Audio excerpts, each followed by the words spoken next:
What's the difference between a narcissist and a fascist? A fascist commits genocide. Yes, narcissists are that bad. According to the Mayo Clinic in the US, narcissist personality disorder is a mental health condition in which people have an unreasonably high sense of their own importance. They may lack the ability to understand or care about the feelings of others. They need and seek too much attention and want people to admire them. I am one of those people who have been both fortunate and unfortunate to have dealt with a narcissist. And when I say narcissist, I obviously mean two narcissists. One of them was a romantic interest, and the other was a sister-in-law with absolutely no romantic interest.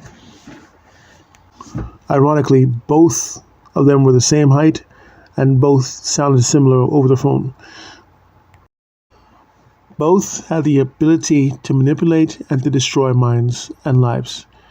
One's own choices ultimately saved me from becoming a prisoner and a victim to her own psychoses, while the other, the sister-in-law, did her very best to drive an iron wedge through our family, filling her own children's minds with poisonous words. So, what was it like in my experience? Let us dive into it. The short experience first. The first time I met her, she was beautiful, soft-spoken, and very shy. She paid close attention to me and made me feel like I was on top of the world. Although, like in many situations, she had someone else who was a suitor and was intent on winning her hand. At some point, she started to use this fact to subtly urge me into jumping through hoop after hoop in order to please her. Now listen carefully to this next section because it is important and a very important insight into how the narcissist operates. I'm a traditional type of guy who views family as very important to me. And when she saw how close I was to my family, she decided that she needed to change that and get me to focus my full attention on her.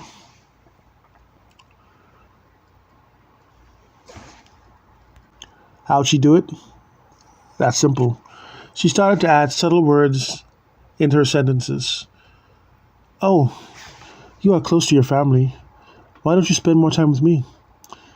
She was laying the groundwork for what was to come next. She would try to embarrass me about my family constantly and randomly, calling me a mama's boy and saying that my sister, who was in the 5th grade, must be my daughter. I was just new into my 20s, and I'm the eldest male of the family, and it is the job of the eldest son to take care of everyone in the household, especially with no father around. But she started to constantly criticize me about taking care of my family and accusing me of not spending enough time with her. I like you a lot, but if you can't spend more time with me, I don't know, someone else could take me out, is what she said frequently. And just like that, I found myself trying to spend more time with her, trying to please her, feeling guilty and convicted about the things which she was saying. But she would punish me by either not answering my calls or saying that she could not go out with me, but telling me that she would call me when she was ready to go out, and she never did. Then she would yell at me for asking why she never called. I could hear her now in my head, my mind, asking, "Did you move out yet, mama's boy?" Of course I hadn't. My mother had a disability and my sister was still in the 5th grade. Moving out would be turning my back on them in a rough neighborhood. There would be no one to protect them at night. But this woman who I was infatuated with kept bombarding me with accusations, making me want to do everything to please her. And suddenly I was angry with my family and constantly yelling at them. When I told her about it, she encouraged me to remain at odds with my family. The more I told her about our falling out with my family, the more she would call me regularly. She asked if I still wasn't talking to my mother, and she was happy that I wasn't talking to my mother anymore. At at no point did she suggest that I ever make up with my mother and start talking to her again. But what she did next was, I don't know what you'd call it, but what she did next is even hard to talk about. It's even today, it makes me laugh. It makes me think about my choices on what I was doing and how I was being led astray. But she, without telling me, got married to the other guy who was after her affections. But she never told me that she was getting married. She told me that she was going on vacation. And we worked at the same place, by the way. And when she came back from vacation, she told her coworker that she just got married, that she's married on vacation. And it's that coworker who told me that this woman who was driving a wedge between me and my family, driving me crazy, getting into my head, making me hate my family, got married. So I went to talk to her face to face to ask her if she did get married. Because almost a month gone by since she came back from vacation, and nothing that she was doing with me before she went on vacation had even changed. So I asked her, "Are you married now?" And she spent up at least 12 minutes saying everything except, yes, I got married. She was trying to find out who told me, where did I get that information from? What are you talking about? She was trying to deny it at first, and she was beating around the bush, and I had to constantly press her and asking her, "Oh, did you get married? Yes or no?" And only after 12 minutes of interrogation, that she finally admitted that she was married. Even after all that things she did, trying to make me jump through hoops, trying to force me into proving my love for her, and all the poems I wrote, and you name it. She had all intentions of getting married to this other guy. And at this time, I didn't know what to feel. I felt, shocked, hurt, confused. I think I felt angry. I should have felt angry. But then again, being under the trap of a narcissist, I didn't want to do anything to upset her, even though she got married to somebody else. And you never really understand what it's like to be the victim of a narcissist. On the outside, people can say, "Well, why did you do this? Why did you listen to that?" But it's somehow they use some kind of spell over you. Of course, they pick their victims. Nice people who they know, who they try every now and then to push a few buttons to see how far they'll go. And they go far because they know they found the victim, because they consciously know exactly what they're doing. They sit and plan and think about these things for quite some time. And they know what they're going to do next, or find ways for you to prove to them, because I kid you not, they probably have done this before with many people, from before they met you. And she was probably doing it to the guy that she got married to, who she was trying to keep a secret. I don't know why she thought that it was a good idea to keep me hooked on her and had no intention of having any future relationship with me. So this is my advice to you. Narcissists will gaslight you. There will be deceit. They disregard your feelings and emotions. You want to explain yourself and talk about your feelings, and they don't want to hear it. They try to move the subject along. They sometimes get suddenly angry with you, and when they're not probably even angry with you at all, they just try to control the conversation, control the narrative, to keep you under their spell. So they'll go into pressuring you into proving that you love them, making you jump through hoops, making you do this and that to please them. And you spend a lot of time trying to please them. They want to monopolize your time, make you want to spend lots of time with them and only them.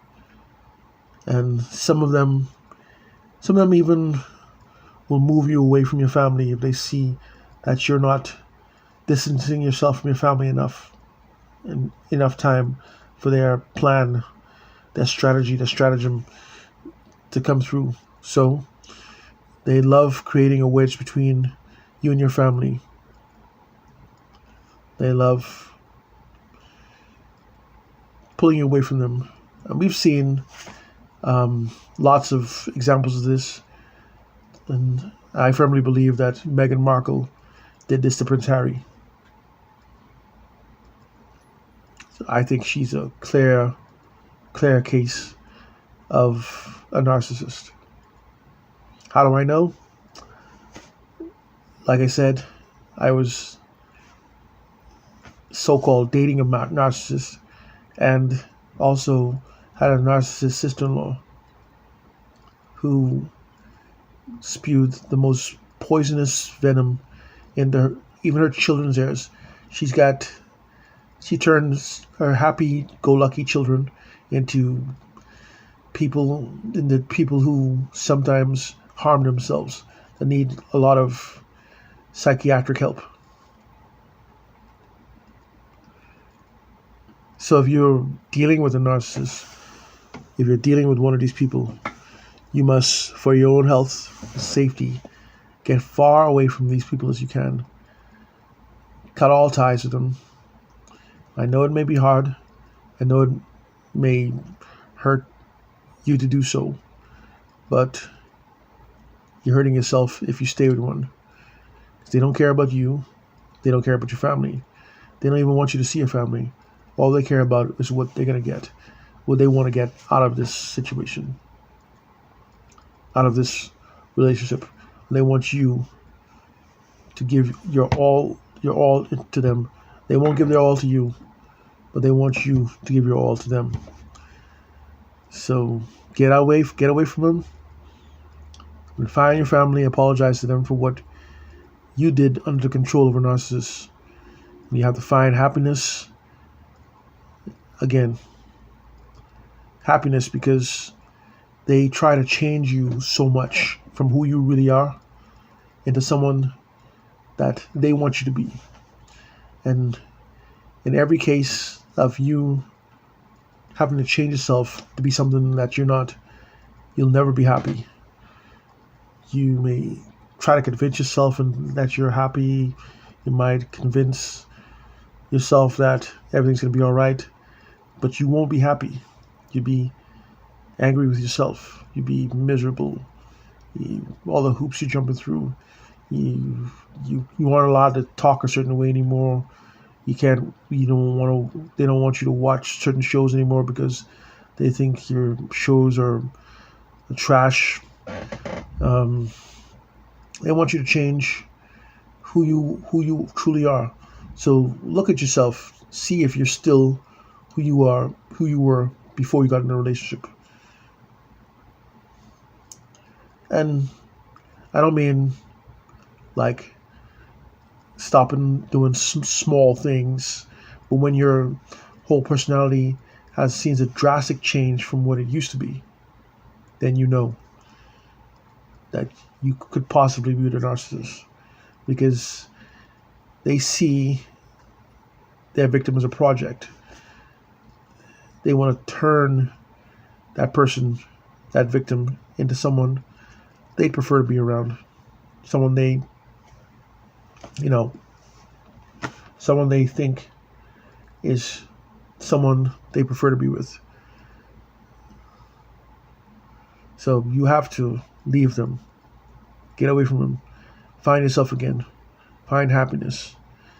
Don't ever get back to the person, no matter what.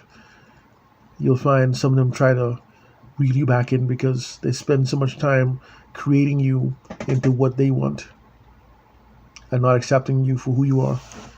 That it might be a lot of work for them to try to do that again with somebody else. So they want to keep their investment, their property, their prisoner, and they don't want to have to go through all that work again of manipulating and trying to control you. And these people know what they are because they spend a few moments, maybe a year or two. They try to hide exactly who they are. They conceal themselves until the right moment. Then when they feel like you're comfortable enough and you're trapped, you're in their trap, or that nothing that they can do can force you away from them, they start revealing themselves slowly but surely. Be aware of the signs, pay attention, and you won't lose not only valuable time in your life, but you also won't lose your family, and you won't lose yourself.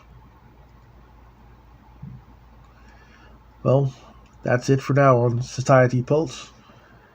And this was the Narcissist you know. Please like, share, and subscribe. And if you want to have comment at the bottom and tell me what you think. What you think about the situation. Have you ever been the victim of a narcissist? Are you still the victim of a narcissist? Would you like to escape this narcissist and don't know how? Comment down below. And we all talk and help each other to find happiness again, to find your family again, to be yourself, to live life the way you should be living life. Thank you.